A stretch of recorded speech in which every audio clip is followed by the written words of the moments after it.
I understood then how men and women and little children can endure to see a witch burnt alive, for the beast was moaning on the floor, and though the silver man had no face, you could see horrible feelings passing through the slab that took its place, exactly as waves of heat play across red-hot iron, gun barrels, for instance.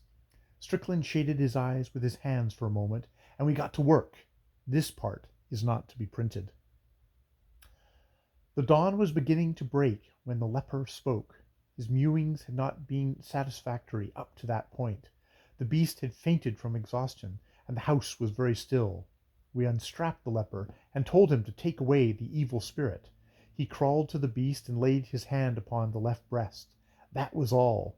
Then he fell face down and whined, drawing in his breath as he did so. We watched the face of the beast and saw the soul of Fleet coming back into the eyes. Then a sweat broke out on the forehead and the eyes. They were human again, closed.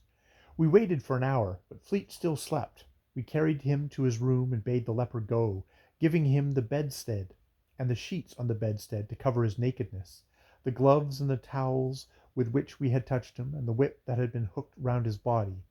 He put the sheet about him and went out into the early morning without speaking or mewing. Strickland wiped his face and sat down. A night gong, far away in the city, made 7 o'clock. "Exactly 24 hours," said Strickland, "and I've done enough to ensure my dismissal from the service, besides permanent quarters in a lunatic asylum. Do you believe that we are awake?" The red-hot gun barrel had fallen to the floor and was singeing the carpet. The smell was entirely real. That morning at 11 we two together went to wake up Fleet.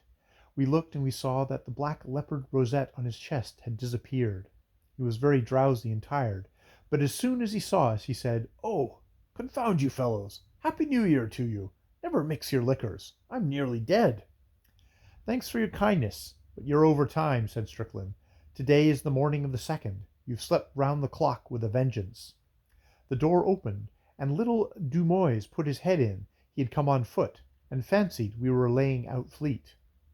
"I've brought a nurse," said Dumoise. "I suppose that she can come in for what is necessary." "By all means," said Fleet cheerily, sitting up in the bed. "Bring on your nurses." Dumoise was dumb. Strickland led him out and explained that there must have been a mistake in the diagnosis. Dumoise remained dumb and left the house hastily. He considered that his professional reputation had been injured and was inclined to make a personal matter of the recovery. Strickland went out too. When he came back, he said that he'd been to call on the temple of Hanuman to offer redress for the pollution of the god, and had been solemnly assured that no white man had ever touched the idol, and that he was the incarnation of all the virtues laboring under a delusion. "What do you think?" said Strickland. I said, "There are more things, but Strickland hates that quotation. He says that I have worn it threadbare." One other curious thing happened which frightened me as much as anything in all the night's work. When Fleet was dressed, he came into the dining room and sniffed. He had a quaint trick of moving his nose when he sniffed. "Horrible doggy smell here," he said. You really should keep those terriers of yours in better order. Try sulphur, Strick." But Strickland did not answer. He caught hold of the back of a chair, and without warning went into an amazing fit of hysterics. It is terrible to see a strong man overtaken with hysteria. Then it struck me that we had fought for Fleet's soul with the silver man in that room, and had disgraced ourselves as Englishmen for ever, and I laughed and gasped and gurgled just as shamefully as Strickland, while Fleet thought that we had both gone mad. We never told him what we had done. Some years later, when Strickland had married and was a church-going member of society for his wife's sake, we reviewed the incident dispassionately, and Strickland suggested that I should put it before the public.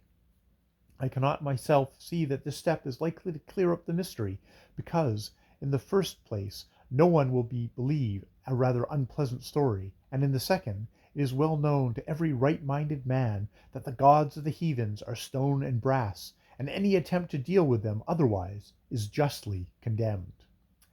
That is end of The Mark of the Beast by Rudyard Kipling.